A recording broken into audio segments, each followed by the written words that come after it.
የአፍሪካ የወደፊት ብሩህ ተስፋና ጥንካሬ የሚመሰረተው ተቋሞቿ በሚገነቧቸው ጠንካራ አጋርነቶችና በመሪዎቿ ቅንጅታዊ አሰራር ላይ መሆኑን በተግባር የሚያሳዩ ኩነቶች እየታዩ መጥተዋል። ሰሞኑን ከ7 የአፍሪካ ሀገራት የተውጣጡና በሩዋንዳ ስታፍ ኮሌጅ በመማር ላይ የሚገኙ ከፍተኛ መኮንኖች በመከላከያ አዛዥነትና ስታፍ ኮሌጅ ያደረጉት ጉብኝትም ይህንኑ አህጉራዊ ትብብር ወደ ላቀ ደረጃ የሚያሸጋግር ነው።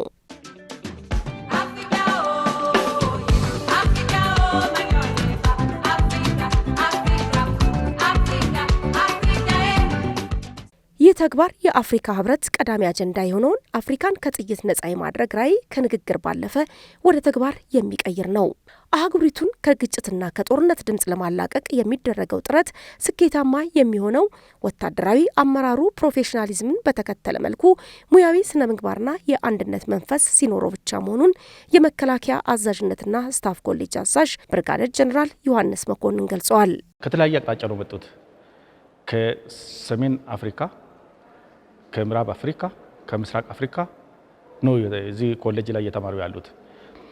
አሁን እነሱ ይዟቸው የመጡ ደግሞ ጋናን ጨምሮ ከጫፍ የመጡ ናቸውና ይህንን አንደርስታንድ ሲያደርጉ ምን ያህል የአፍሪካ ወታደር ቅንጅት ፈጥሮ ቢሰራ ትልቅ ደረጃ መድረስ እንደሚቻልና ይሄ ፓን አፍሪካኒዝም የሚለውን ኮንሰፕት ሊያሳካ እንደሚችል ማረጋገጫ ነው።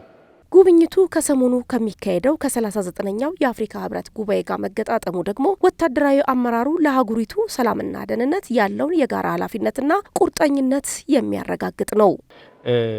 ፓን አፍሪካኒዝም የሚለው ኮንሰፕት ዙሮ ዙሮ በሰላምና መረጋጋት ላይ የሚሰራ በአፍሪካ አርኪቴክቸር ላይ የሚሰራ የበለጠ ደግሞ በወታደራዊ አመራር የሚሳካ የአጀንዳ 2063 ሊያሳካ ከሚችሉት ውስጥ አንዱ ብቃት ያለውና ፕሮፌሽናል የሆነ ወታደራዊ አመራር ሲኖር ጦርነትን ማስቀረትና በፕሮፌሽናል በሆነ መልኩ ማስተዳደር ሲቻል ብቻ መሆኑ በአፍሪካ ህብረት አጀንዳ 2063 ላይ አድሬስ ተደርጓል። ስለዚህ ይሄ ልዩ ያደርጓል። ኮሌጁ እስካሁን በርካታ የሀገር ውስጥና የውጭ ሀገራት ወታደራዊ ስትራቴጂካዊና ታክቲካዊ መሪዎችን በማሰልጠን ብቃቱን አስመስክሯል። ኮሌጁ የሚሰጠው ስልጠና የአመራሩ ወታደራዊ ዶክትሪንና ሳይንሳዊ እይታ እንዲዳብር በማድረግ የአሁኑን ዘመን ውስብስብ የጸጥታ ስጋቶችን በቴክኖሎጂና በበሰለ እውቀት ለመፍታት ወሳኝ ሚና ይጫወታል። እኛ የእኛን ሀገር ተማሪዎች ጨምሮ 11 ሀገራት አፍሪካ ሀገራት ናቸው በዚህ ኮሌጅ እየተማሩ ያሉት ማለት ነው። በድምሩ ወደ 15 ሀገራት በዛሬው ገለጻ ላይ ነበሩ ማለት ነው። ይሄ ትልቅ ትርጉም አለው። በእኛ ሲቀርቡ የነበሩት ገለጻዎች እንግዲህ እሱንም የነካኩ ናቸውና በዋናነት ግን አዛዥነትና ስታፍ ኮሌጅ የሚሰጣቸውን ስልጠናዎች ይበልጥ ኦፕሬሽናል ላይ የሚያተኩር ቢሆንም ከዚህ ሰልጥኖ የሚወጡት ስትራቴጂክ እይታ ያላቸው ለሁሉም አገራዊ ልማት አስቻይ የሆኑ አመራሮች የሚፈጠሩበት እንደ ኢትዮጵያ ደግሞ አዛዥነትና ስታፍ ኮሌጅ አገራችን እንደ መስታወት ሆኖ የሚያሳይ መሆኑ እጅግ በጣም ደስ የሚል ኢቨንት ነው ብዬ ነው የምወስደው።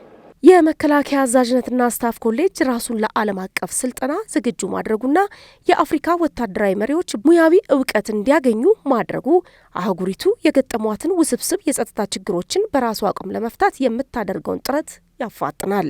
ጠንካራ ተቋምና በሳይንሳዊ እውቀት የታነጹ መሪዎች ካሉ ሰላሟ የተረጋገጠች አፍሪካን ለመፍጠርና ዘላቂ ብልጽግናን የማረጋገጥ ህልም እውን መሆኑ የማይቀር ነው።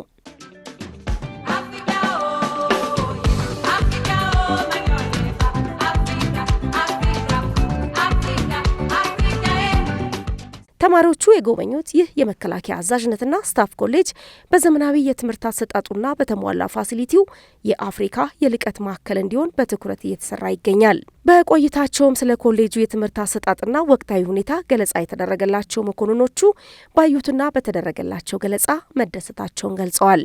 ኮሎኔል ስቴራ ኡዊኔዛ from Rwanda Defense Force Command and Staff College. It is a professional ኮሎኔል ስቴላ ዌንዛ እባላለሁ። የመጣሁት ከሩዋንዳ የመከላከያ አዛዥነትና ስታፍ ኮሌጅ ነው። የኢትዮጵያ መከላከያ አዛዥነትና ስታፍ ኮሌጅ በወታደራዊ ትምህርት ላይ ፕሮፌሽናል ኮሌጅ ሆኖ አግኝቼዋለሁ። ይህ ኮሌጅ በቀጣይ ተረካቢ ትውልድ በጸጥታው ጉዳይ ምርጥ መኮንኖችን እያፈራ ያለ ኮሌጅ ነው። ከኛ ጋር የመጡ ተማሪዎች ከተለያዩ ሀገራት የተለያየ ልምድ ያላቸው ናቸው። ይህም የተለያየ ልምድ በአንድነት ሲጣመር ለግዳጅ ስምሪት ወሳኝ ሚና ይጫወታል። የኢትዮጵያና የሩዋንዳ አዛዥነትና ስታፍ ኮሌጅ እህት ኮሌጆች እንደመሆናቸው የኢትዮጵያ ተማሪዎች እኛ ኮሌጅ እንደሚማሩት ሁሉ የኛ ሀገር ተማሪዎችም በዚህ ኮሌጅ እየተማሩ ይገኛሉ።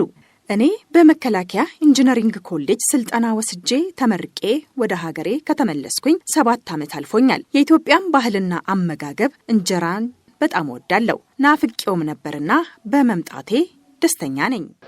I am Lieutenant Colonel Albert Kashinga from the Zambia Air Force and I'm currently a student at Rwanda Defense Force Command and Staff College. Officially to come and visit Ethiopia, yes. ሌተናል ኮሎኔል አልበርት ከሽንጋ እባላለሁ። የዛምቢያ አየር ኃይል አባል ሲሆን በሩዋንዳ የአዛዥነትና ስታፍ ኮሌጅ እየተማርኩ እገኛለሁ። እዚህ መተን ገለጻ ሲደረግልን የአፍሪካ ቀንድን ተለዋዋጭ የጸጥታ ችግር እንድገነዘብ አድርጎኛል። ኢትዮጵያ በዚሁ ቀጠና ስትራቴጂካዊ ቦታ በመሆኗ በጸጥታው ጉዳይም አፍሪካውያን በጋራ በመተባበር የቀጠናውን ፈታኝ የጸጥታ ችግር ለመፍታት መጣር ይገባቸዋል። የጸጥታ ችግሩ በአፍሪካ ቀንድ ብቻም ሳይሆን በሀገሪቱ የተወሰኑ ክፍሎች ስላለም በተለይም ድንበር ዘለል አሸባሪ ቡድንን ለመጋፈጥ አፍሪካውያን በጋራ መቆም አለባቸው።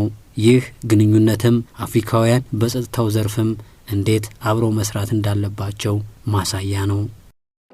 Major Stanley Mutawazi from Rwanda Defense Force and a student at Rwanda Defense Command and Staff. My first time to come in Ethiopia, but I have lived with the Ethiopians during United Nations mission in Darfur.